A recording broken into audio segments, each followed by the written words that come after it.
This was something they had never seen before. A female grizzly lay trapped in a steel snare, exhausted and broken in the frozen wilderness. Rangers rushed to her aid, but what left them speechless wasn't just the scene before them. It was what the male grizzly did next, an action that defied every explanation nature had to offer.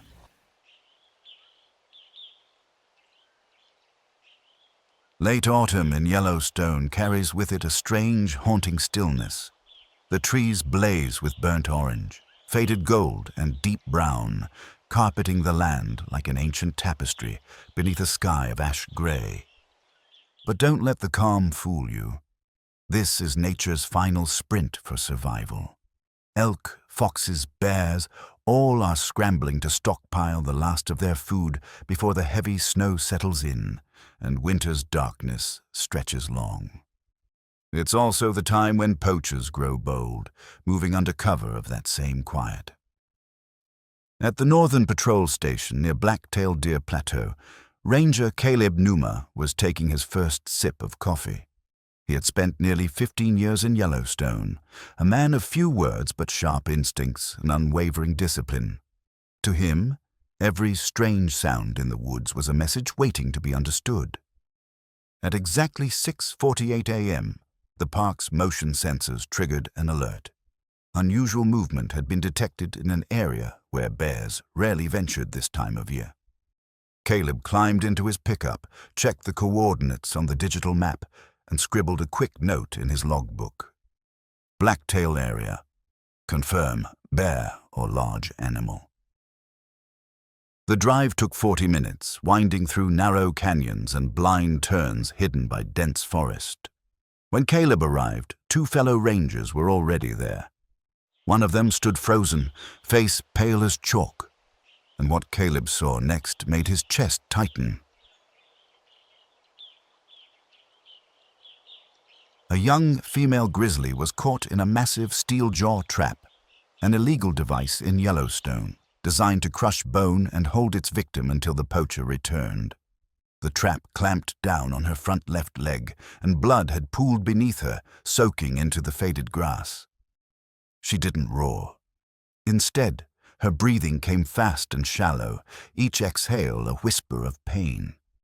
Her body trembled, partly from the cold, mostly from the trauma. A trail of smeared blood marked a short path from the forest's edge, evidence of her desperate attempt to drag herself free. She hadn't made it far. Caleb quickly signaled to his team. Tranquilizers, warm blankets, the bolt cutters made for this exact type of trap, but before they could take a step, a guttural roar echoed from the tree line. The 3 rangers froze. From beyond the fallen trees, a massive male grizzly emerged, easily the largest Caleb had ever seen, his fur thick and matted with frost and dirt. Instinct screamed at Caleb to run, but the bear wasn't charging them. He was charging toward her. The bear's eyes didn't carry the usual panic or aggression that wild animals show when startled by humans. Instead, they were filled with something Caleb had rarely seen in any creature: worry. He let out a low growl, not loud, but steady, hoarse, and repeated. Not a threat, but a warning. Each rumble held something deeper: fear, tension, urgency. Caleb knew this was a critical moment. One wrong move, and they could all be mauled, and the injured bear might not survive. Slowly, he crouched down, raising both hands to chest level, palms open, no weapons, no tools. His voice was calm, steady. We're here to help her. He didn't know if the bear could understand human words, but tone and stillness, animals could understand. The big male didn't move at first, just stood there, staring. Then, inch by inch, he lowered himself to the ground. His gaze never left Caleb. He didn't leave, but he didn't block them either. The rangers moved in. One of them injected a mild sedative into the injured bear's hip. Then, with steady hands, Caleb began prying open the massive steel trap. The mechanism creaked as it released, like the sound of shackles being undone from a long-imprisoned soul. The wound was revealed, bone exposed, flesh crushed, but the muscles still twitched. She wasn't beyond saving, not yet. The male bear never looked away. Every motion the team made stayed within his watchful gaze. No one spoke above a whisper. No one turned their back. Her fur was soaked in sweat, dirt, and blood. Deep bruises lined her ribs, a sickly blue-purple beneath the matted coat, a brutal sign of how close death had come. Ranger Caleb Numa stayed low, his movements calm and precise. Around him, the three other rangers spread out, whispering updates, eyes darting between the bears and the woods. But all eyes eventually found their way back to him. "We have to help her," one ranger, Marissa, whispered. Caleb nodded. "We just don't want to die trying." He glanced back at the male grizzly. He hadn't left her side since the attack ended. He circled tightly, nudging her gently with his snout, growling low, a guttural, ancient sound that stirred something primal in everyone who heard it. Then something unexpected happened. The female let out a faint whimper, and the male stepped back. Just 2 steps, but it was enough. Enough to say, "I'll let you try, but I'm watching." Caleb's heart skipped a beat. He raised one hand, slow and open. "All right, girl," he murmured, as if to a wounded dog. "We've got you." They moved as a team, slow, deliberate, bringing towels, gloves, and a field stretcher. The male huffed, gravelly and wet, but didn't charge. Caleb could feel the heat of his stare like a spotlight on his back. As they wrapped her torso, they saw the damage. Bruised ribs, maybe cracked, but she was breathing. "She's going to make it," Marissa whispered, cinching the final strap. They carefully lifted her onto the ranger truck's flatbed. The male exhaled, a heavy sound that mixed grief and hope. Then he did something no one expected. He followed. Step by thudding step, he padded over, nudging the stretcher toward the truck. Then, without warning, he sat beside her. When they tried to close the tailgate, he stood up and placed both forepaws on the bed, like a passenger boarding. "Is he trying to come with her?" one ranger asked.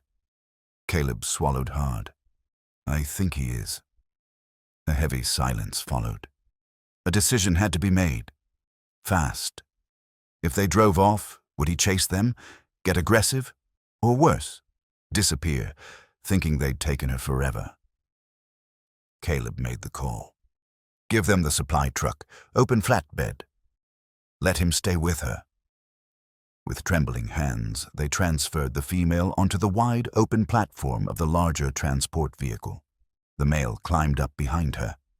As they laid her down and adjusted the padding, he curled himself around her like a wall of fur and muscle. No one said a word.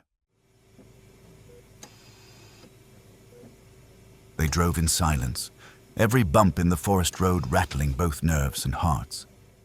And the whole way to the wildlife clinic, the male never looked away. He didn't growl. He didn't pace. He didn't panic. He simply watched her chest rise and fall, and stop. It was in every way an act of impossible trust. When they reached the gates of the animal clinic, the bond between the two bears had already told its own story. But what happened next would change even more. The Yellowstone Wildlife Rescue Center was a modest medical facility tucked beneath a canopy of pine, more than an hour's drive from the ranger station. Over the years, it had taken in eagles with broken wings, deer hit by cars, even the occasional mountain lion snared in a trap. But never anything quite like today. Dr. Evelyn Hart, the center's lead veterinarian with over 2 decades of experience, stepped outside as the rescue truck pulled in. Clipboard in hand, she froze when she saw the male Grizzly stepping down from the truck alongside the injured female. No hesitation, no fear. He followed her here, Evelyn asked, part astonished, part wary. Not just followed, Caleb replied. He protected her, from the trap, to the truck, to here. And now, I think we've got ourselves a second patient. Standard wildlife care protocol was clear. Isolate all animals, prevent infection, avoid agitation, and above all, stop emotional bonding that could disrupt wild instincts. But this was different. Evelyn looked into the male's eyes. No aggression, only vigilance. Pure, unwavering concern. She broke protocol.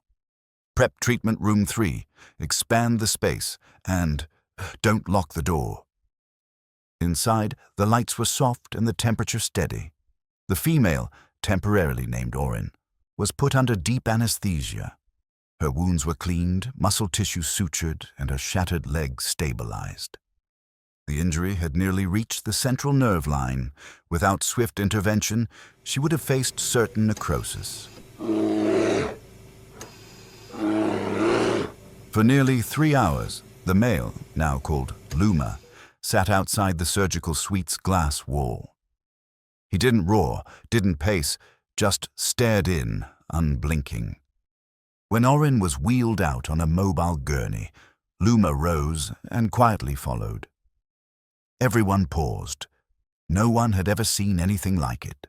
A fully grown male grizzly, unrestrained, untranquilized, walking beside his injured mate as if he were part of the medical team.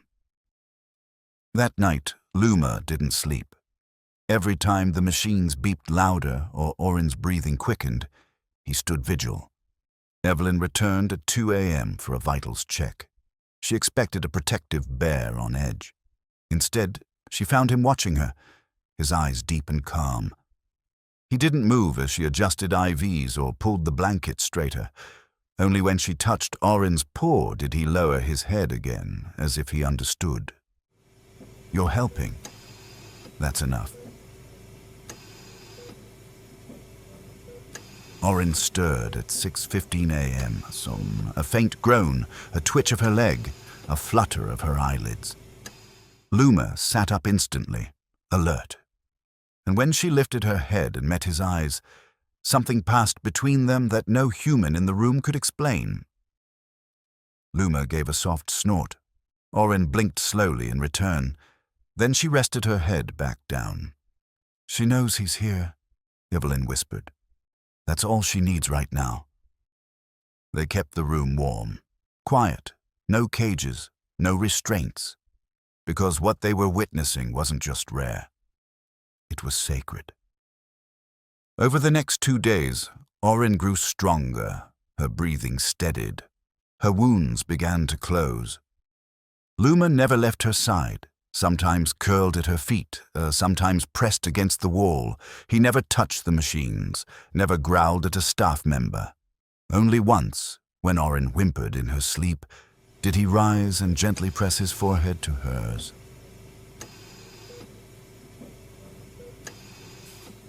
Dr. Hart had seen decades of wilderness, but nothing like this. It's more than instinct, she told Caleb one afternoon. Caleb nodded. It's devotion. It's loyalty, she said. It's love. And though no one said it aloud, everyone knew. Luma would wait, as long as it took.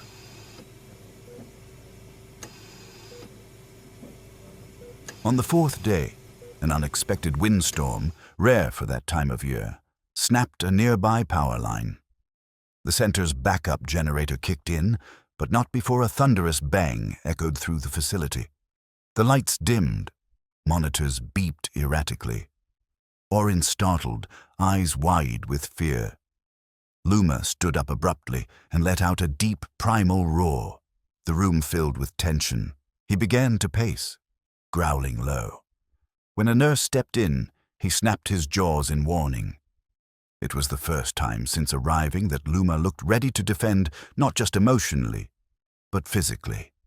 As if the noise, the flickering lights, the howling storm outside had broken something inside him. Caleb and Evelyn entered slowly, both hands raised. "It's okay, Luma," Evelyn said softly, her voice the tone of someone soothing a frightened child. "She's safe. We're still here." Luma stood protectively over Orin, panting, fur bristling. But he didn't strike. He didn't flee. Then Orin let out a groan. She lifted her head and made a sound. Low, raspy, not quite a growl. Something gentler. Luma turned, their eyes locked, and whatever storm had raged inside him passed. He bowed his head. The tension drained from the room like receding flood waters. Still weak, Orin reached out her paw toward him. Just a slight twitch, but it was enough. He curled beside her once more. That night, the staff came to a quiet realization. Luma hadn't reacted out of rage. It was fear. Raw, desperate fear of losing her. Later, Evelyn wrote in her journal, "Luma isn't here for territory, instinct, or hunger. He's here because he cannot imagine a world without her."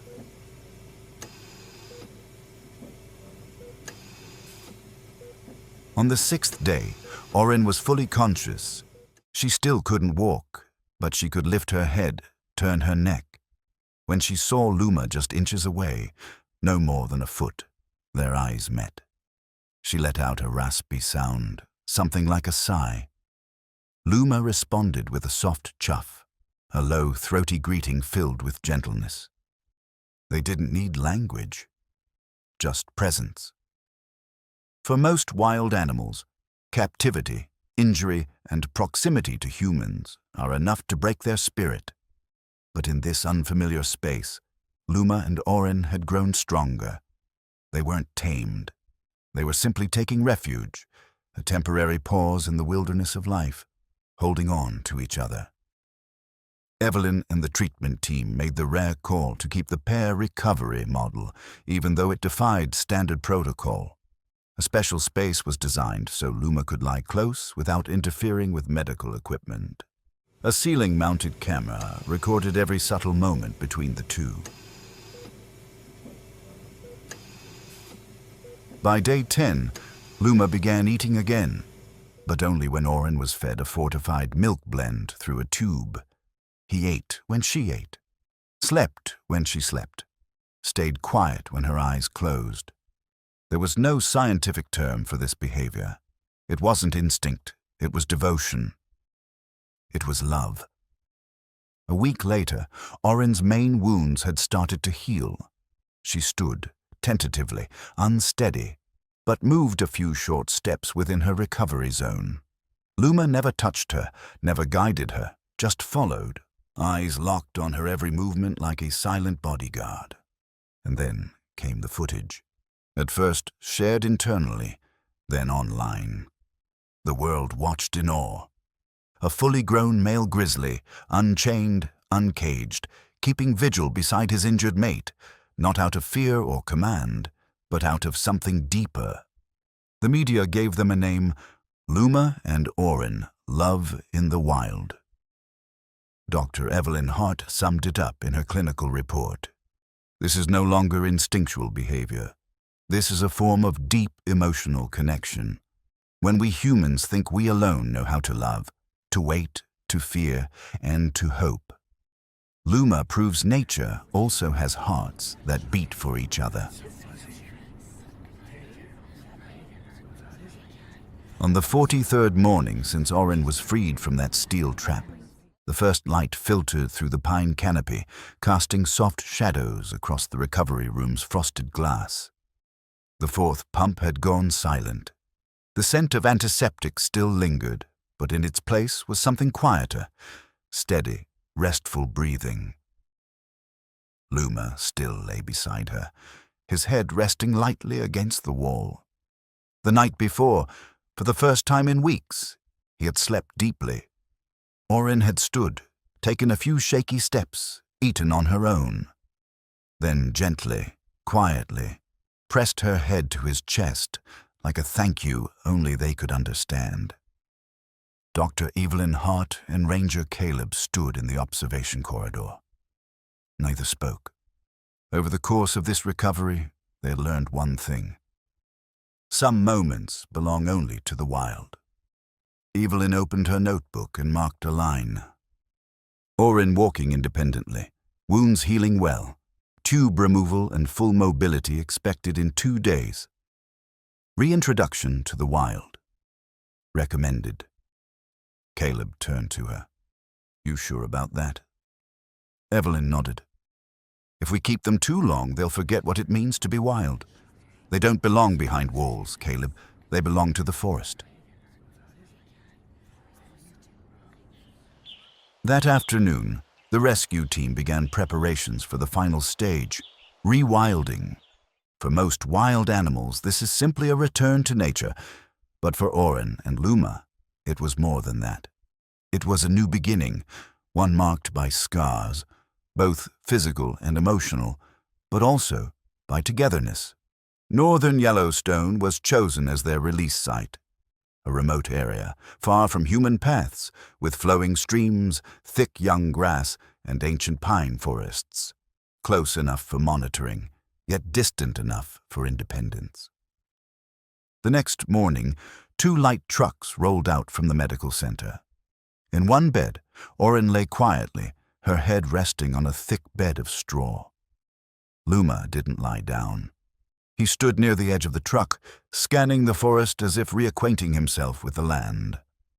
The winding forest road was silent. No one spoke. The quiet felt sacred. When the trucks reached the clearing, the rangers opened the release gates. No leashes, no electric barriers, just forest and freedom. Caleb undid the final latch. He didn't speak, just gave Luma a nod. The big bear turned to look at Orin. Seeing she was alert and ready, he stepped out first, but he didn't walk far. He waited.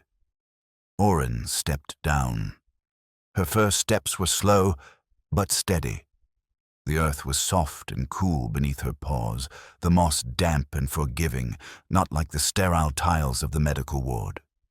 A breeze rustled through her thick fur, and she shivered, not from cold, but from something deeper. Recognition. Home. They stood side by side for a moment. Then Luma turned and walked toward the woods. Orin followed.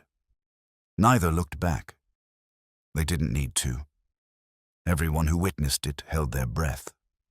Through his binoculars, Ranger Caleb watched as 2 shapes, one large, one smaller, disappeared into the trees.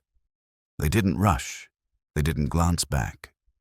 But each step carried purpose, as if they knew exactly where they belonged. 3 days later, a motion-triggered camera near Henson Creek captured its first image. Luma, drinking from the stream. Orin, resting nearby in the shade, head atop a smooth stone. Her body relaxed. No more tension, no more fear. The research team installed non-invasive tracking tools, pressure pads, infrared cams. All to answer one question. Could they truly return to the wild without human aid? A week in, the data was clear. Luma and Orin hadn't separated once. They ate together, slept side by side, shared territory, marked familiar trails, signs of a new life unfolding in the wilderness. Evelyn sat in the control room, reviewing the footage. Orin reaching for berries on a low branch, her leg still carrying a limp. Luma stepping forward, nudging the branch gently downward with his body so she could reach. No training, no cue, just pure, instinctive care. Evelyn wrote at the end of her report. A bond proven not only by survival, but by quiet acts of kindness that need no words. A month later, snow began to fall. As the forest turned white, the rangers scaled back their surveillance to give the bears space. But through remote cams and satellite glimpses, they still caught fleeting silhouettes.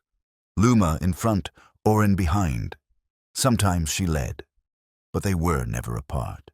The scar on Orin's leg remained, but she moved forward, step by step. And Luma, he never walked too fast. He always looked back. One late winter day, Caleb returned to the original observation point. His binoculars swept across the snow-blanketed forest, and then he saw them, two brown shapes moving quietly through the whitened pine. One large, one smaller, side by side. He didn't need confirmation. It was them. And this time, he whispered, just for himself. We've just witnessed something far beyond instinct. If this story touched your heart, don't forget to subscribe, leave a like, and share it with someone who still believes. Because nature teaches us something simple. Even in the harshest places, love always finds a way without needing a single word.